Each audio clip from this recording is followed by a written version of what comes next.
Nosotros somos de la opinión de que cada uno de ellos es uno de nosotros, uno de noi, uno de nosotros, los jóvenes europeos que no creen en los montajes sintéticos como la nación, la raza, las fronteras o las patrias, y que luchan por su caída. Uno de nosotros que son capaces de imaginarse una vida mejor lejos de la explotación capitalista y están dispuestos a luchar por ello. Eran uno de noi y no vamos a olvidar a ninguno.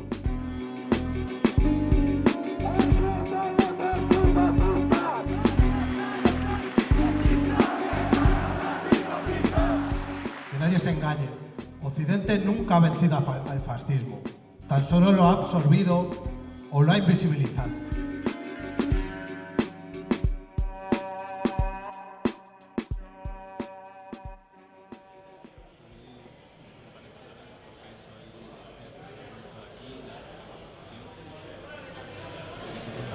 Sí, bueno, todos los 11 de noviembre,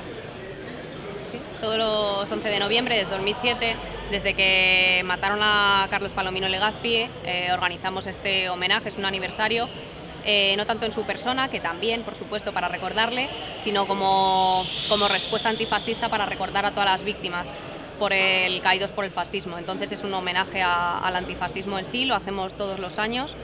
Y hoy lo que hemos organizado aquí, bueno, es contactar con diferentes madres y padres, amigos y compañeros de las víctimas de otros lugares de Europa, para que cuenten sus testimonios y no queden como casos aislados, sino que se vea que es un enemigo común y que no es que tuvieran mala suerte, sino que es por su condición de ser antifascistas. El 11 de noviembre de 2007, el antifascista Carlos Palomino fue asesinado en Madrid por un militante fascista. Desde entonces, anualmente se celebran en Madrid, en motivo del aniversario de su muerte, ceremonias de conmemoración de las numerosas víctimas de la violencia de la extrema derecha a nivel mundial. Desde 2008, el 11 de noviembre se considera Día Internacional de la Conmemoración de las Víctimas de la Violencia Fascista. En el 10º aniversario de la muerte de Carlos, viajamos a Madrid para participar en las campañas de conmemoración y entrevistar a los y las antifascistas madrileñas. En mayo de 2018, finalmente, terminamos el rodaje y realizamos esta película, que debe ser una contribución a la conmemoración de nuestros compañeros y compañeras caídas, pero en la que también se trata del fenómeno del fascismo, la represión y la violación masiva de los derechos fundamentales en España. Carlos era un joven de 16 años de ideología antifascista que el 11 de noviembre del año 2007 se dirigía junto con otros tantos compañeros y compañeras a Usera. Usera es un barrio de Madrid con mucha inmigración, un porcentaje muy alto de inmigrantes, sobre todo pues, chinos, sudamericanos, africanos.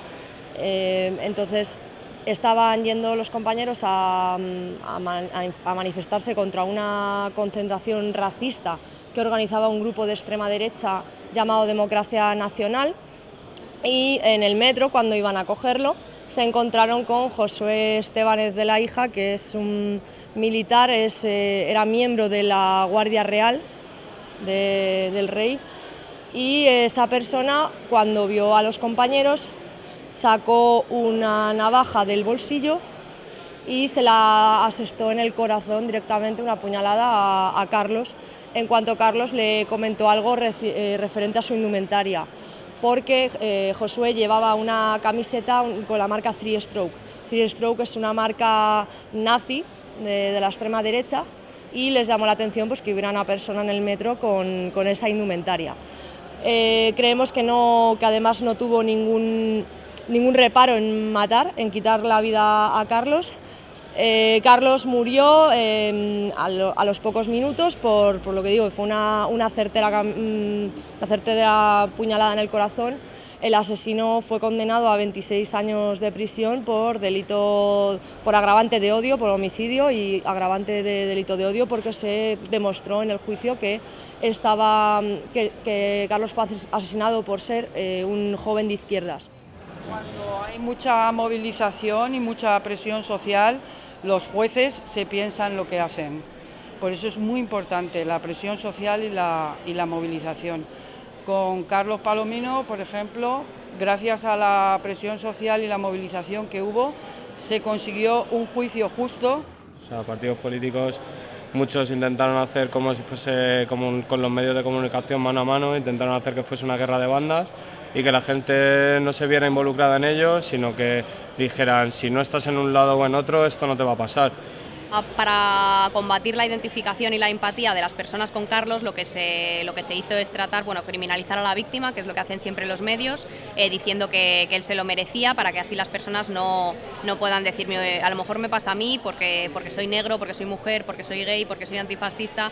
No, simplemente le pasó porque formaba parte de una banda y ya está. A la correlación y la relación que hay entre los asesinatos de fascistas de extrema derecha o las agresiones y en los cuerpos de seguridad, tenemos multitud de ejemplos en los cuales Carlos fue de los pocos que al final, con una buena campaña mediática y una buena campaña política, se consiguió que se condenara al autor responsable, a Josué. Pero conocemos otros tantos casos, y de hecho son la mayoría, que no ocurrió eso. Por poner un ejemplo, tenemos el caso de Guillén Agulló.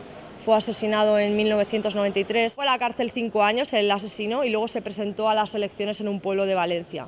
Una persona que ha matado impunemente a un joven solamente por ser antifascista o de izquierdas, se ha podido presentar a unas elecciones después.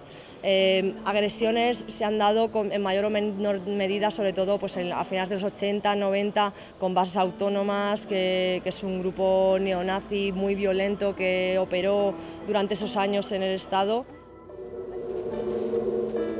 Los cabezas rapadas nazis quieren eliminar a aquellos que sobran en su modelo de sociedad. El motor de su violencia es su ideología. Se consideran los guerreros del poder blanco.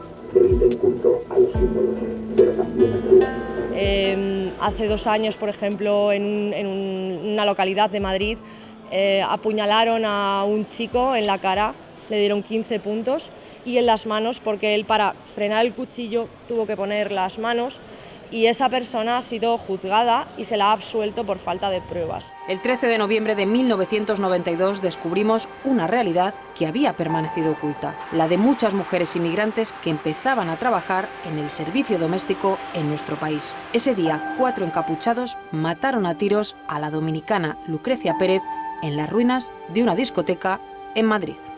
La policía busca intensamente a los autores del asesinato de una joven inmigrante dominicana. Durante toda la mañana, decenas de habitantes de Aravaca, tanto dominicanos como españoles, han pasado por esta plaza para demostrar así su condolencia y su repulsa por el asesinato de Lucrecia Pérez. Mientras tanto, la Guardia Civil continúa investigando. Lucrecia Pérez fue una inmigrante, era indigente, fue asesinada por miembros de la extrema derecha y no ha habido ninguna consecuencia. Un montón de plataformas han denunciado estos hechos sin demasiado éxito a nivel judicial. A nivel social sí es verdad que se han ido condenando esas actuaciones. También tenemos otro ejemplo que también lo podéis mirar, que es la Operación Panzer. Pillaron a un grupo de la extrema derecha en Valencia con armas, granadas de mano, bazocas, armas pesadas, y fueron absueltos porque un día antes del juicio las pruebas fueron perdidas. Casualmente las escuchas también desaparecieron, la Guardia Civil las perdió, por lo tanto, a falta de pruebas, fueron absueltos. En cuanto a las organizaciones neonazis, normalmente están relacionadas con gente relevante, tanto en justicia como en la policía, como en el gobierno, como con políticos y grandes empresarios. Entonces, cuando se les denuncian por algo, normalmente lo que ocurre es que se archiva la causa y no llega ni siquiera a juicio. Y a veces ni siquiera se archiva, sino que la propia policía la mete en un cajón y ni siquiera la tramita ni le da curso. Rotes Madrid! Altstadt!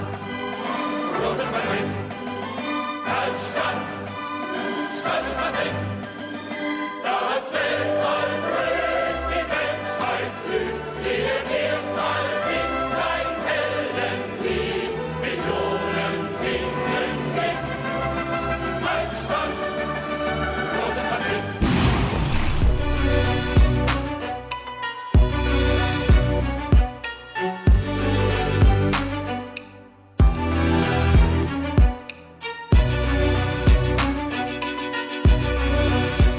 Después de la Guerra Española, que duró desde 1936 hasta 1939, España estuvo durante casi 40 años bajo el dominio fascista del general Francisco Franco.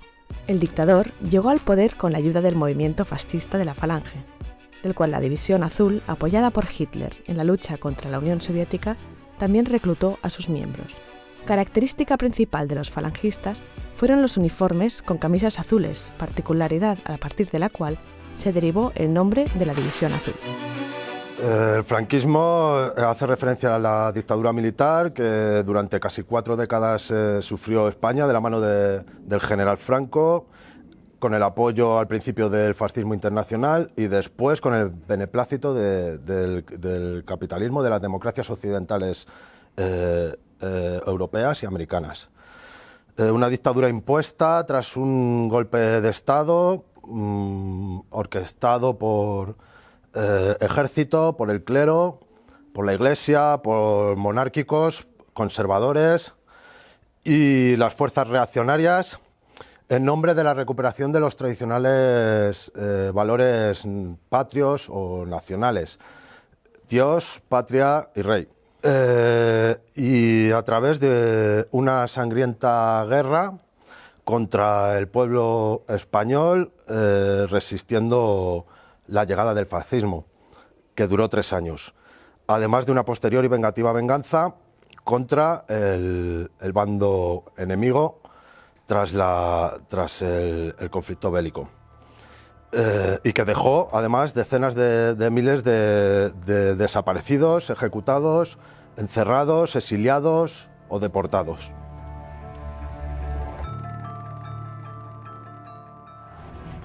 Españoles, Franco ha muerto.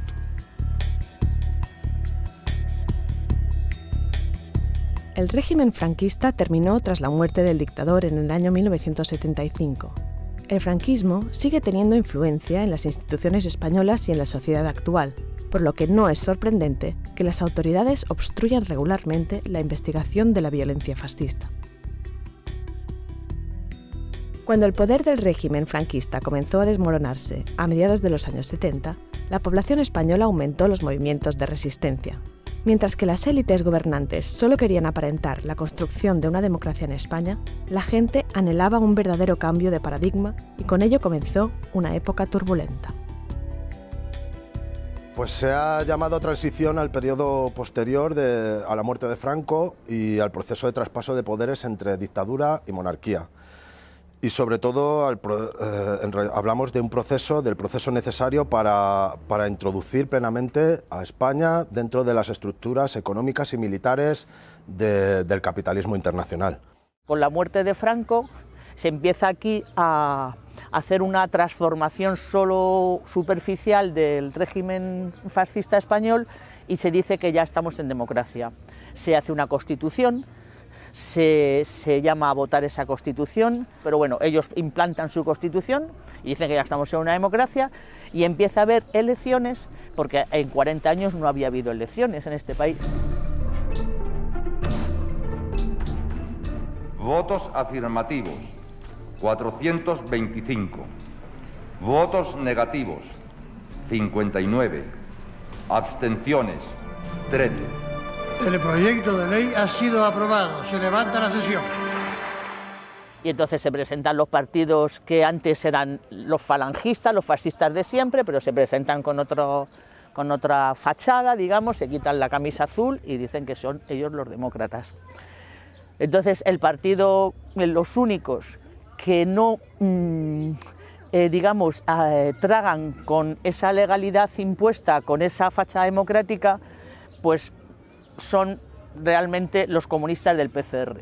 La mayoría de los partidos que existían hasta entonces, que había muchos, se llamaban Partido del Trabajo, Organización Revolucionaria, tal, todos se hacen legales, pasan por la ventanilla de la legalidad, y claro, el pasar por la ventanilla de la legalidad significa renunciar a los principios, si no, no te legalizaban. Entonces, por ejemplo, el PCR nunca ha renunciado al uso de la lucha armada, no que la practique el partido, sino que siempre se ha pensado que la lucha armada es necesaria para hacer la revolución. En determinados momentos más que otros, claro, ahí al partido no le podían legalizar diciendo que la lucha armada contra el régimen era legítima. Entonces, al final, el PCR, el Partido Comunista Reconstituido, se queda solo, digamos, en la transición, en lo que es el Estado español resistiendo.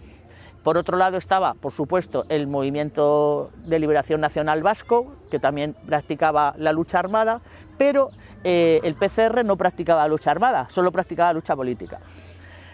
Y era constantemente reprimido. Y a partir de ahí también se ve la necesidad de que surja una organización armada, pero nosotros siempre hemos pensado que los países capitalistas desarrollados, el partido tiene que ir por un lado y la organización armada tiene que ir por otro. O sea, orgánicamente no pueden ser lo mismo, porque los grapos surgen por cuando Franco, poco antes de morir, mandó fusilar a 5 antifascistas. Lo último que hizo fue fusilar a 5 antifascistas. Los grapos respondieron y no respondió nadie más. O sea, había un terror en España tremendo.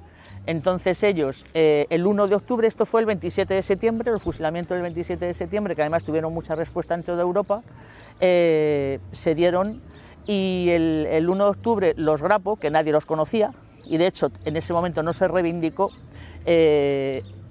ejecutaron a 5 policías, o sea, 5 fusilados, 5 policías, aquí en Madrid. De hecho dijeron, bueno, nosotros reivindicamos esto porque fuimos los del 1 de octubre, por eso se llaman grupos de resistencia antifascista 1 de octubre, en conmemoración de esa fecha.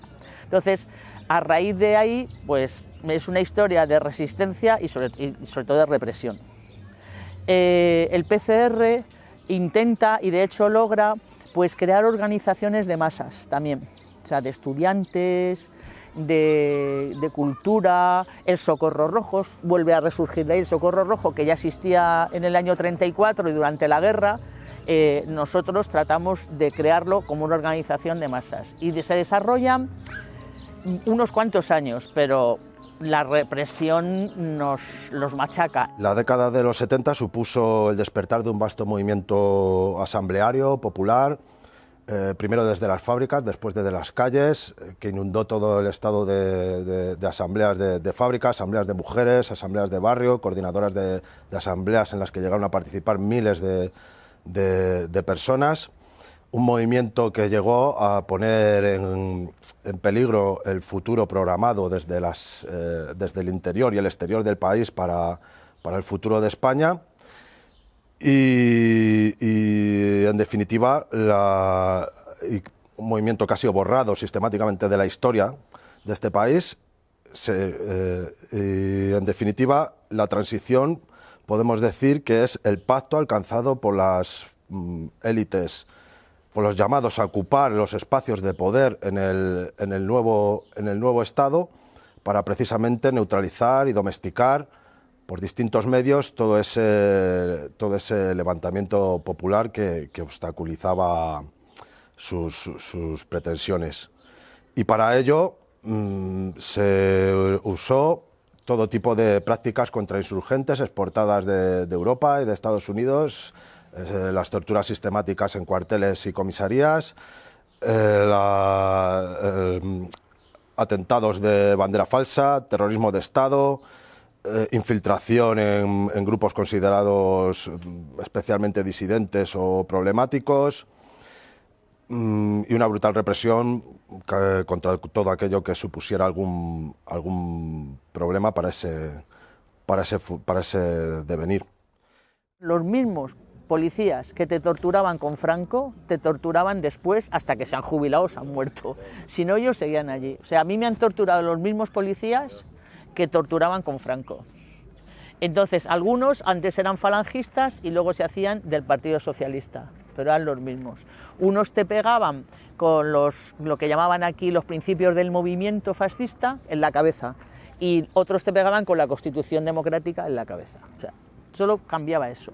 Había un tribunal que era un tribunal fascista, que los jueces eran fascistas, que te condenaban sin pruebas, y se llamaba el Tribunal de Orden Público. Y lo cambiaron y luego se empezó a llamar Audiencia Nacional, y era lo mismo. Los mismos jueces que estaban, a mí me han condenado los mismos jueces que estaban con Franco, después me han condenado con la democracia, más viejos ellos, y entonces ya era la Audiencia Nacional. O sea, no ha cambiado nada más que los nombres, la fachada y las formas. El fondo siempre ha sido el mismo. Nosotros empezamos una huelga, nosotros, los presos políticos en general en todos los países, en Alemania también, el único arma que tienes en la cárcel eres tú mismo, es tu cuerpo, no tienes armas. Entonces tienes que jugar con tu cuerpo y la lucha y la huelga de hambre vale para eso. Entonces lo que hace el Estado, el enemigo, es acabar con la huelga de hambre como método de lucha. ¿Cómo? Alimentándote a la fuerza. Ha habido unos protocolos internacionales que solo prohibían y tal, pero los estados no hacían caso. Lo hicieron con los presos de la RAF y con nosotros. Larga, que nunca pensamos que iba a ser tan larga. Estuvimos 14 meses en huelga de hambre. Entonces, hacíamos la huelga de hambre, cuando veían que nos íbamos a morir, nos ponían alimentación forzosa, nos ataban los pies, las manos, nos inyectaban, y cuando las venas se te quemaban porque te metían alimentación parenteral, te ponían una sonda y cuando ya estabas un poco mejor o te la sacabas, estabas otros 15 días o un mes, y cuando otra vez te ibas a morir, otra vez te la volvían. Y de hecho murió un compañero, otros compañeros quedaron mal de aquí, otros de aquí no andan, en fin. Y acabamos la huelga a los 14 meses y no habíamos conseguido el objetivo, no pudimos. Lo único que conseguimos fue el respeto, de que a partir de entonces ya en las mismas cárceles no nos machacaban más, pero no conseguimos nunca que nos reagruparan del todo. Y esa fue la huelga de hambre bestial, vamos. Estamos hablando de más de 2 centenares de muertos entre 1975 y 1981, asesinados en manifestaciones, controles policiales, en cuarteles y comisarías o víctimas del terrorismo ultraderechista, cuyas estructuras fueron instruidas, mantenidas y utilizadas por al menos todos los primeros gobiernos de la democracia española, de la llamada democracia española, sangre sobre la que verdaderamente se edificó la monarquía y la democracia parlamentaria de este país.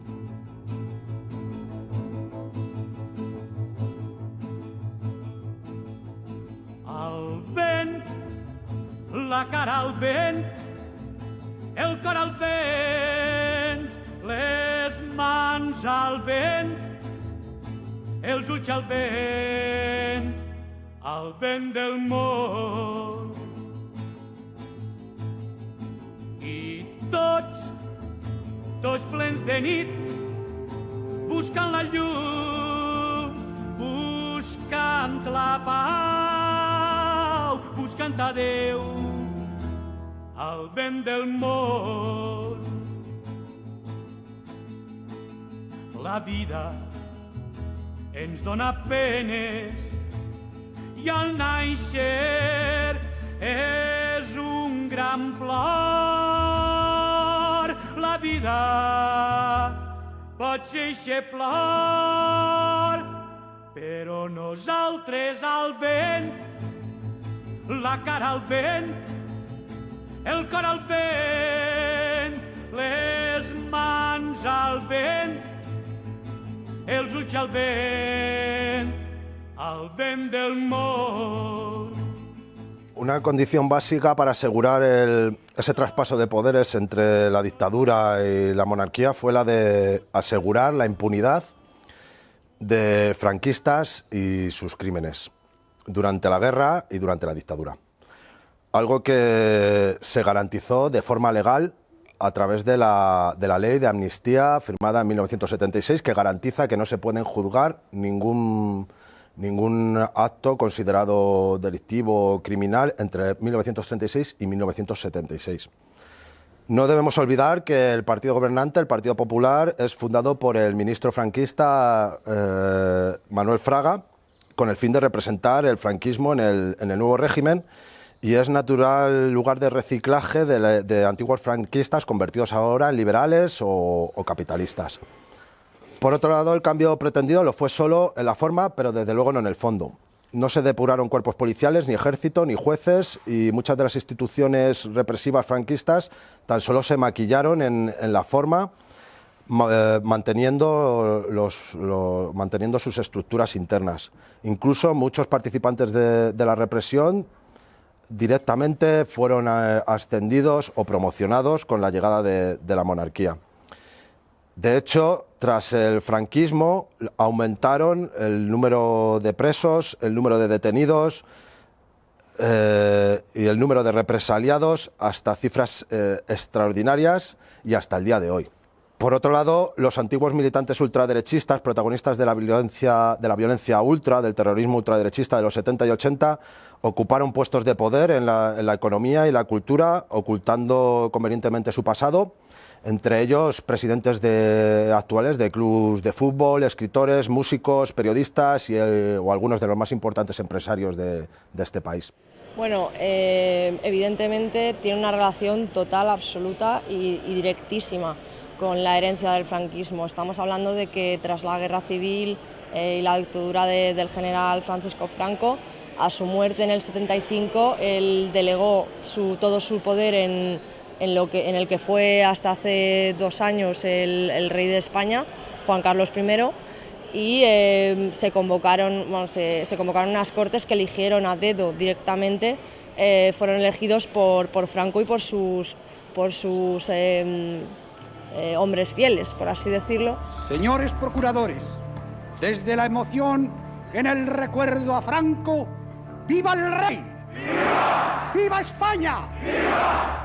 Y bueno, al final fue una constitución votada por todos los ciudadanos, pero fue votada desde el miedo, fue votada desde la represión que estaba sufriendo el pueblo del Estado español. Y eso al final deriva en que los hijos de todos los herederos del franquismo continúan en las estructuras de poder del Estado. Estamos hablando del poder ejecutivo, del poder legislativo, el poder judicial. En teoría, en el Estado español, según la Constitución, hay una separación de esos 3 poderes, cosa que no es cierta, porque al final sigue habiendo presos políticos en el Estado español. Entonces, evidentemente, como decía, esta impunidad con la que actúa la extrema derecha muchas veces son miembros de los cuerpos y fuerzas de seguridad del Estado, y son hijos de jueces, son hijos de políticos del Partido Popular, de Alianza Nacional. Alianza Nacional el Partido Popular es heredero de ese grupo de extrema derecha de los años 70. Entonces, evidentemente, la colaboración entre ellos es total. El Ayuntamiento de Gijón, en Madrid, y gobernado por el Partido Popular, organizó este fin de semana en un colegio público una exposición con motivos franquistas e incluso simbología nazi. Pues la alcaldesa dice que estuvo 1 hora recorriendo la exposición, pero que a ella no le llamó nada la atención. Dice que es una actividad cultural y que lo único que recuerda haber visto son trajes del ejército y algunos objetos de la Guardia Civil.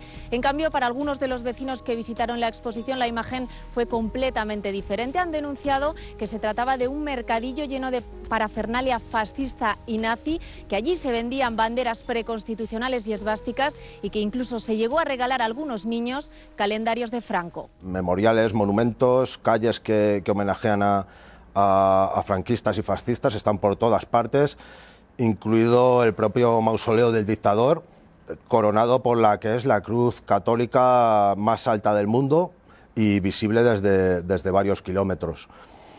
Y hay otra herencia fundamental del franquismo, que son las decenas de miles de cadáveres, de fosas comunes, repartidas por toda la geografía española, cuya búsqueda además se ve sistemáticamente obstaculizada por las instituciones, y que convierte además a España en el segundo país del mundo con mayor número de desaparecidos de la historia.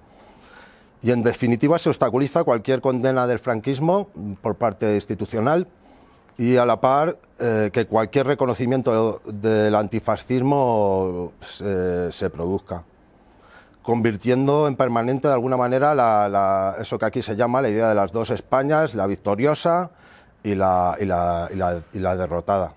por una cuestión de memoria. Nos pasamos mucho tiempo hablando, pues, en nuestro caso, de las víctimas de la guerra civil, de que no estén tiradas en cunetas como está pasando, que al final en nuestra guerra civil ha habido honor y gloria para los vencedores y cal para los vencidos. Entonces, creemos que es importante por eso mismo, porque al final son unas ideas que son justas, que son necesarias para la convivencia entre las personas que vivimos aquí, en Alemania, en Italia, en cualquier parte. Desde la guerra civil pues ha habido una historia de lucha y de resistencia en contra del fascismo pues muy latente. Siempre ha habido ese hilo que ha conectado la historia en las diferentes generaciones que han luchado, y nos podemos retrotraer muchísimo antes de la guerra civil, pero bueno, ya más encaminado a lo que viene siendo la lucha contra el fascismo, pues la vigencia que actualmente tiene hoy en cuanto a eso, pues por ejemplo todavía tenemos el problema de la memoria histórica en este país, que nos enfrentamos pues eso, a que todavía existan monumentos, calles dedicadas a gente que participó en la dictadura y en la guerra, y bueno, pues eso como punto principal de algo que es de antes y nos afecta a día de hoy.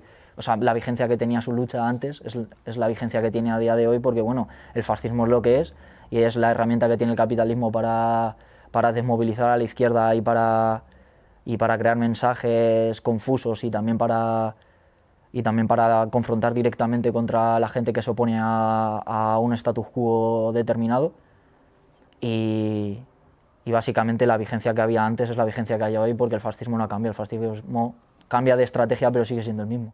Entonces, yo creo que es necesario precisamente por eso, porque tienes que ser consciente de qué lado está cada uno, sobre todo para saber combatirles correctamente, porque ellos tienen unos poderes, una serie de beneficios, de privilegios que nosotros no tenemos, ya por el simple hecho de haber nacido donde hemos nacido, por ser mujeres, por ser pobres, por ser antifascistas.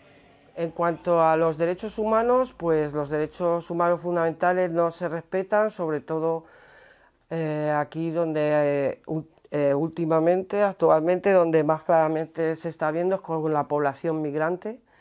La población migrante es continuamente identificada por las calles, detenida, llevada a calabozos, no se les niega los permisos de residencia durante muchos años, el derecho de la vivienda tampoco se respeta. El derecho de la vivienda, de hecho, es un país que diariamente hay desahucios y se echa a personas y se las deja en situación de calle, con lo que eso supone para los menores, que también se está faltando el respeto a derechos fundamentales y a derechos humanos a niños y niñas, ¿no? El Ministerio de Interior en España y la policía persigue a la disidencia, sobre todo a los grupos y colectivos que no tienen representación legal en los parlamentos, como son los grupos antifascistas, anarquistas, independentistas, comunistas. Están en listas negras e incluso muchas veces van a buscarlos a sus domicilios, sus trabajos y sus centros de estudio. A nosotros, cuando nos detuvieron en el 2002, la policía en casa, la Guardia Civil entró, se llevaba los CDs de la banda Basotti, porque era una banda, y las bandas son terroristas, y se los llevaba. Esa es la policía española, banda armada, terrorista.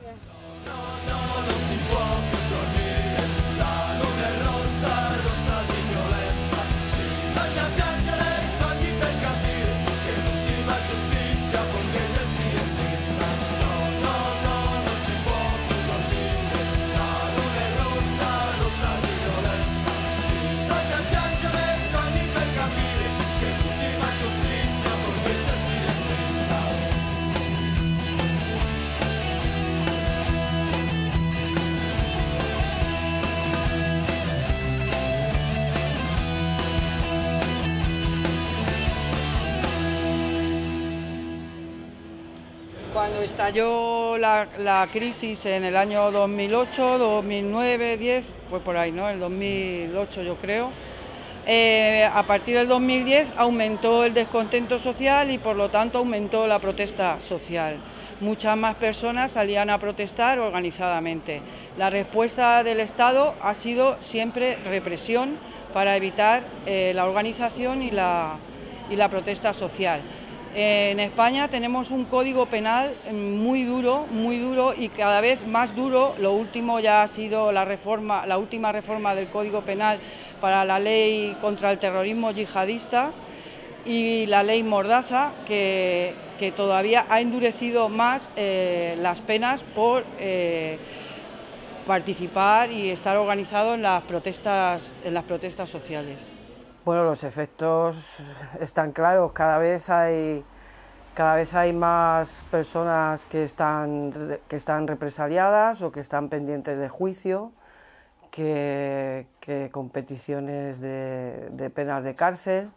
Nos encontramos con que decir los Borbones son unos ladrones en un tuit o en una canción, o criticar a la monarquía, o pues es enaltecimiento de terrorismo. Y bueno, eso es bastante grave porque son peticiones de cárcel altas, con años, que hay mucha posibilidad de entrar, como ha pasado últimamente, ¿no? Con el caso del cantante, del rapero Valtonyc. El rapero mallorquín Valtonyc fue condenado a 3 años y 6 meses de prisión por la justicia española en 2018. El caso fue juzgado por uno de los más altos tribunales de España, la Audiencia Nacional, que tiene a su cargo la persecución del terrorismo y de delitos graves. La razón principal para su acusación fueron los textos críticos y las canciones de Valtonyc, en las que, entre otros aspectos, el cantante deseaba que los miembros de la Casa Real Española, los Borbones, trabajaran en el Burger King, o irónicamente ponía en boca del expresidente del gobierno español, Mariano Rajoy, las siguientes palabras: "Me gustaría transmitir un mensaje de esperanza a los españoles. ETA es una gran nación". La condena se basó en una polémica ley con el cínico título Ley de Seguridad Ciudadana. Poco antes de ser detenido, Valtonyc huyó al exilio hacia Bélgica. No se trata de un caso aislado. Poco tiempo después, el músico catalán Pablo Hasél fue condenado a prisión por su arte y su crítica, en definitiva, por razones igualmente absurdas. Entonces sí que estamos en una situación claramente, yo he partido lo más actual del 2011 ahora, en una situación claramente de aumento de la represión, de generalización de la represión y de endurecimiento en cuanto a lo que se refiere a la aplicación, la forma de aplicar las leyes. En los juicios siempre tiene que ir todo el mundo a demostrar que es inocente, porque aquí no se respeta la presunción de inocencia. Los medios de comunicación enseguida sacan sobre todo a nosotros, a la gente que estamos en los movimientos sociales y organizadas, directamente ya culpables sin ni siquiera respetar la presunción de inocencia. Entonces nos encontramos en una situación de desamparo, un Estado de Derecho que no funciona igual para todos, porque los movimientos fascistas y neonazis que continuamente hacen agresiones y generan desórdenes públicos y sobre todo, bueno, pues ya con el tema del independentismo y los nacionalismos, sobre todo el independentismo, pues ahí ha habido un crecimiento de las agresiones neonazis y fascistas y a ellos pues ni les detienen en la mayor parte de los casos, ni siquiera llegan a tener acusaciones que les puedan poner en peligro su libertad, ¿no? Y entonces hay un doble rasero, hay una impunidad hacia tanto de la policía como de los movimientos fascistas. Entonces hay una falta de libertad y de derechos, o sea, un Estado de Derecho que no está funcionando como debería funcionar en un Estado democrático. basta de represión, fascistas, sigue la revolución, firmes como presos en prisión, por eso el Estado teme esta canción, grita. Fascistas, sigue la revolución, firmes. Grita, basta de represión, fascistas, sigue la revolución, firmes como presos en prisión, por eso el Estado teme esta canción.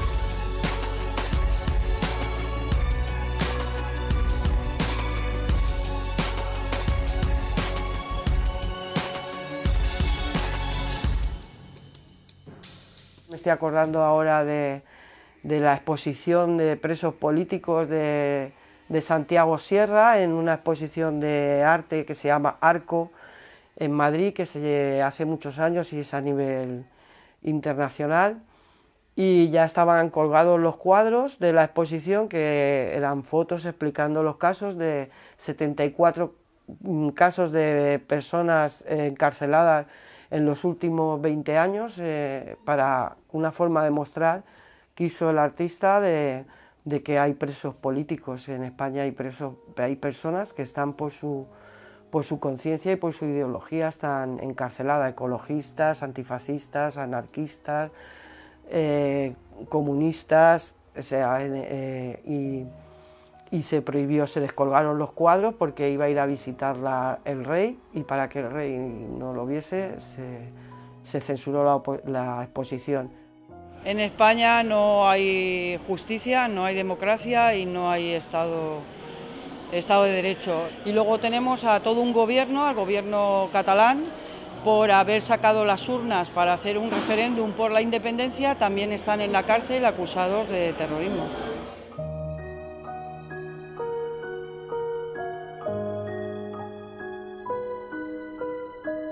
El endurecimiento de las leyes y las represalias de las instituciones y autoridades españolas son el instrumento para desmovilizar y neutralizar las protestas masivas de carácter emancipatorio y anticapitalista. El Estado quiere cortar de raíz los enfoques progresistas y las luchas libertarias, consideradas un peligro para el sistema. En España, como en muchas otras partes del mundo, se puede observar que, en los tiempos de crisis del capitalismo, los gobernantes tratan de defender el inestable sistema con medidas cada vez más drásticas contra su propia población. Además, la expansión de la represión estatal en España está directamente relacionada con medidas represivas franquistas. Por lo tanto, no se puede hablar de un proceso de democratización de éxito en el caso español. Este hecho se ve reflejado de forma clara en el caso de Cataluña. Es una lucha que lleva muchos años y bueno, pues incluso aplican leyes como el artículo 155 y los encierran en cárceles, se tienen que exiliar, pues como se ha exiliado Valtònyc ahora para no ingresar en prisión, y sobre todo los españoles, o sea, la gente del Estado español que sufre represión y se está exiliando, pues en este último tiempo lo está haciendo para que se sepa en el mundo entero, en Europa y en el mundo entero, lo que está sucediendo en este país, ¿no? Porque tenemos un problema de un régimen que se está blindando, y tenemos ahí a unos partidos como es el Partido Socialista Obrero Español, Ciudadanos y el Partido Popular, con el PNV ya, claro, también, que es imposible romper. Desde una estructura parlamentaria es muy difícil romper con todas estas leyes y que se deroguen todas estas leyes que atentan contra los derechos humanos fundamentales.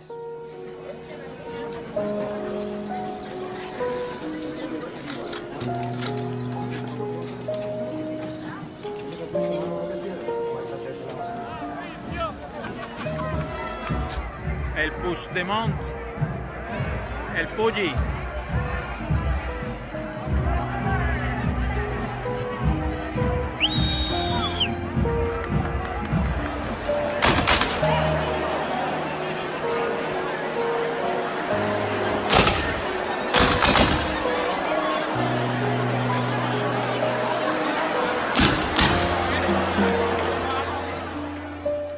Y con respecto al tema de Cataluña, evidentemente lo de Cataluña lo ha utilizado el gobierno a su interés. Su interés es que haya un auge, digamos, del sentimiento de identidad patrio español, igual que pasa, lo utilizan mucho, por ejemplo, con el fútbol, con la selección española.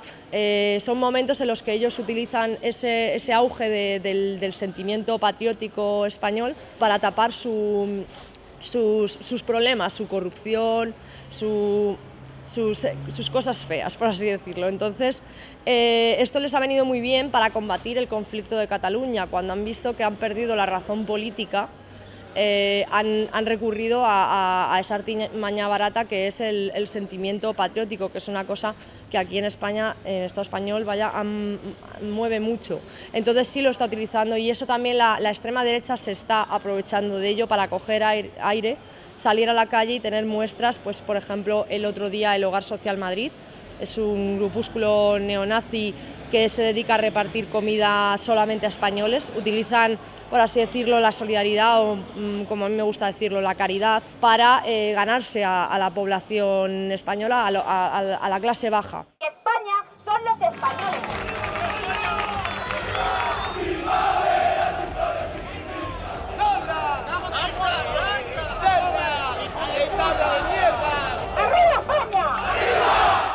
Lo engloban como en un sentimiento de que ellos no se hacen llamar fascistas o nacional-revolucionarios, pero estos, sin embargo, se dicen que son simplemente españoles. ¿Para qué? Para que la población que ya rechaza ese extremismo de derechas no lo vea como tal, lo vea más suave, una cara más amable, una cara más colaborativa, y simpaticen con su discurso. Entonces, nosotros nos gusta llamarlo lobos con piel de cordero, en el sentido de ahora mismo no se les ve de primera vista sus intenciones. Ya no, antes pues quemaban mendigos en cajeros por la noche, pegaban palizas a inmigrantes, y eso se están aprovechando a raíz del conflicto de Cataluña para meter odio a la izquierda y también a los catalanes, para provocar un conflicto interno y beneficiarse ellos.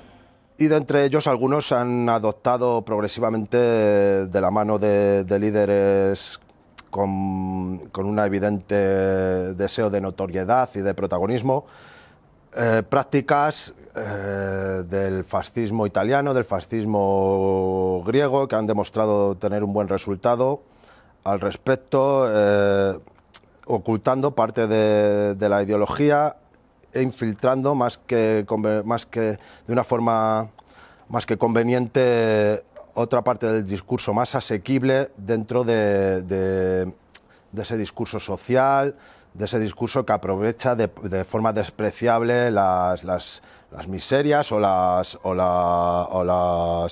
desgracias de la gente, adoptando además prácticas habituales o relacionadas más de forma tradicional a los movimientos sociales, como por ejemplo la ocupación.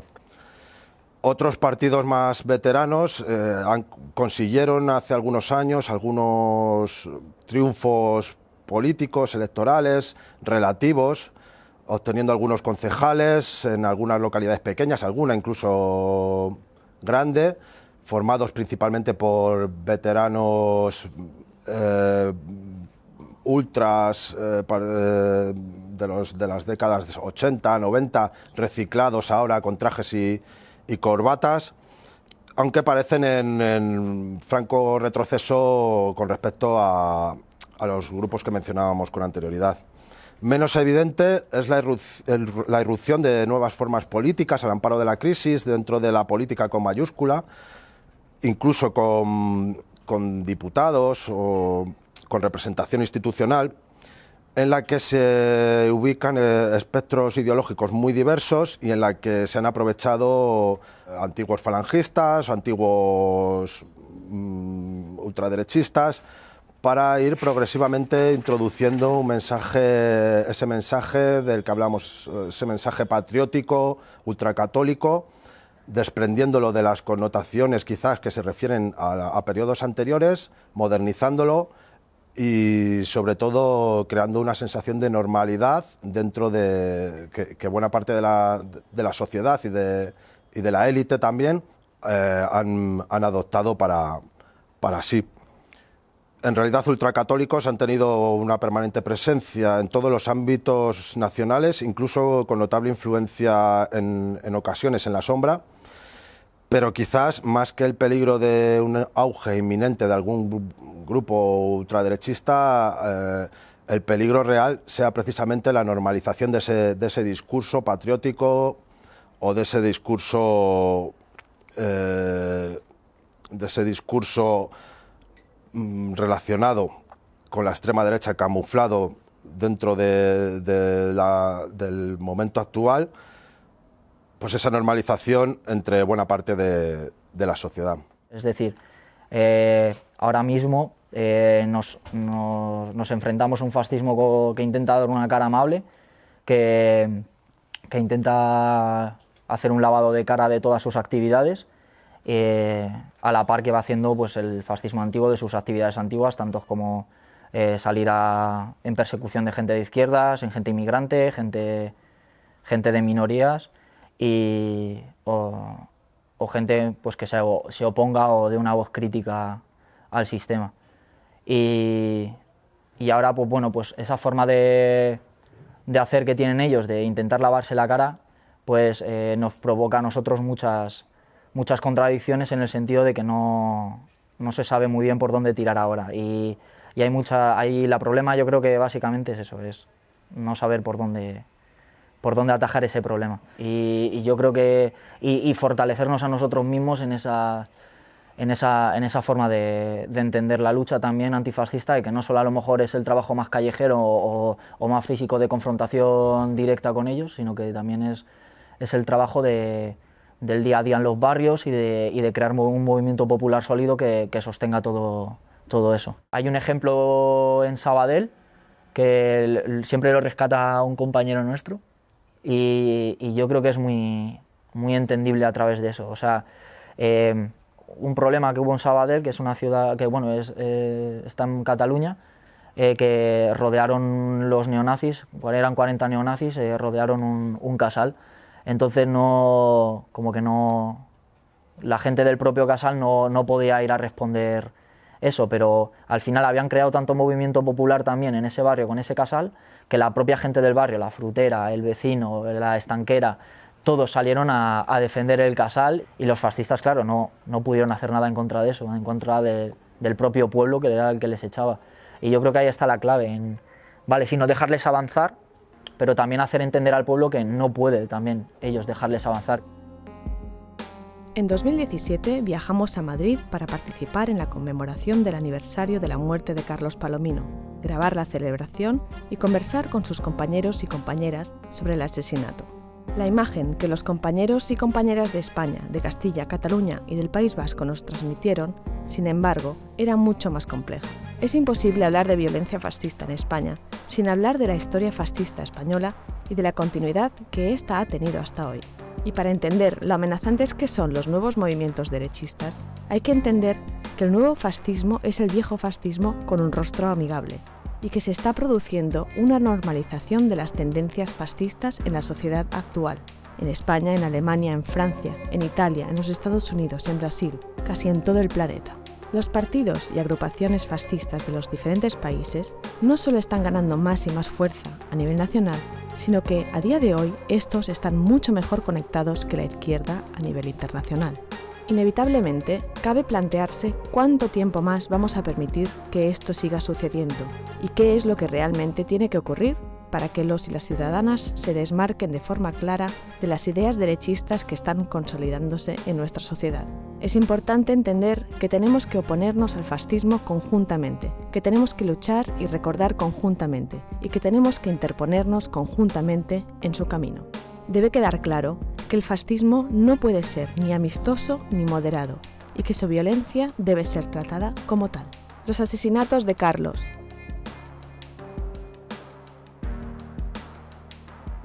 Clemón,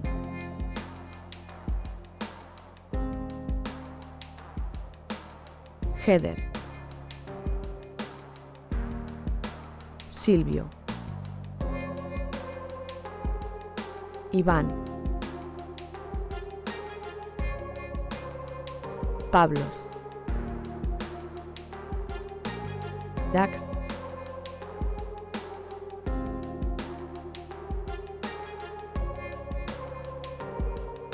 no pueden considerarse casos aislados, porque la aniquilación física del oponente es parte de la ideología fascista. Tenemos que detener el fortalecimiento de las fuerzas de ultraderecha, aquí y en todas partes. Para nosotros es súper importante el mirar afuera, no solo mirarnos hacia adentro, y mirar a nuestro entorno, pero también entendiéndolo como algo muchísimo más complejo. Es decir, el fascismo no solo afecta a la ciudad de Madrid, afecta a la ciudad de Segovia, a la ciudad de Cuenca, a Barcelona, a Valencia, a París, a Berlín, a Atenas, afecta a todo, ¿no? Y como tal es importante entender todas las dinámicas que se generan afuera de nuestra ciudad, para entender también cómo se pueden generar nuevas dinámicas en nuestra ciudad y también entender cuáles son los errores, cuáles son los fallos. Es decir, cuanto más información y más comunicación hay, más aprendizaje hay. Es decir, si comete un error alguien de Atenas, nosotros podemos aprender de ese error si entendemos su error o su estrategia o esa acción.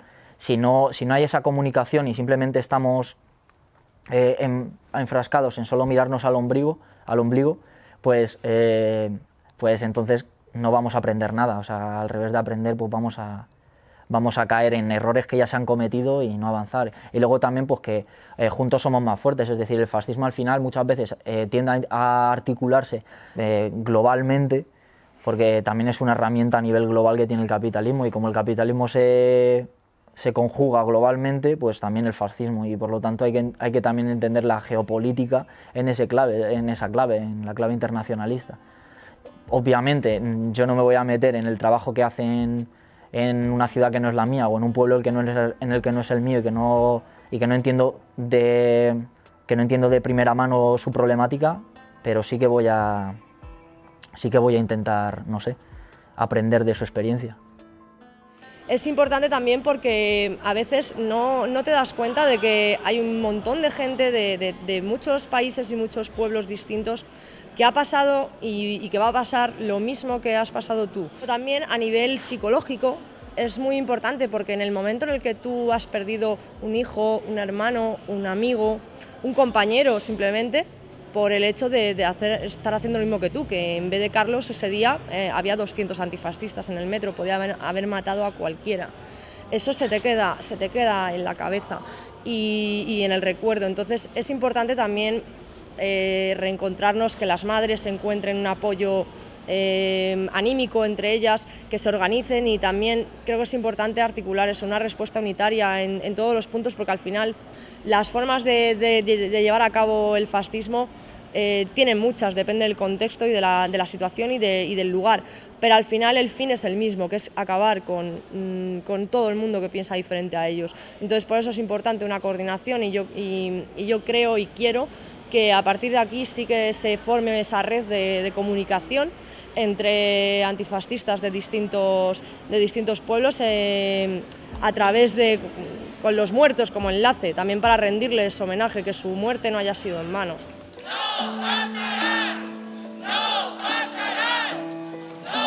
Entonces lo que tenemos que hacer es extender la lucha, a internacionalizarla fundamentalmente, porque esto que nos ocurre a nosotros ocurre en muchos otros países capitalistas, porque es propio. Estos comportamientos de los estados son propios de las democracias burguesas y los estados capitalistas, y lo que tenemos que extender la solidaridad, organizarnos y construir nuestro propio relato, como estamos haciendo ahora mismo. Tenemos que tener nuestros propios medios para hacer llegar nuestro relato a la sociedad en general, y estar organizados para hacer acciones que los debiliten y les pongan en evidencia. Continuar en la lucha fundamentalmente. Los moros que trajo Franco en Madrid quieren entrar, mientras quieren milicias. Son días duros y la verdad es que siempre nos alegra ver cómo tanta gente se reúne por este tema y por estos temas, y que siga así o mejor siempre. o sea, no pasarán. No pasarán.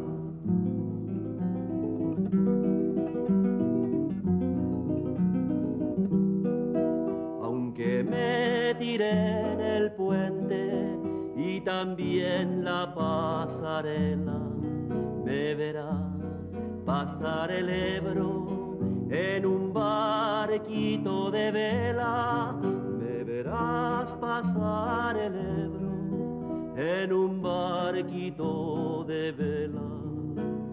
No pasarán, no pasarán.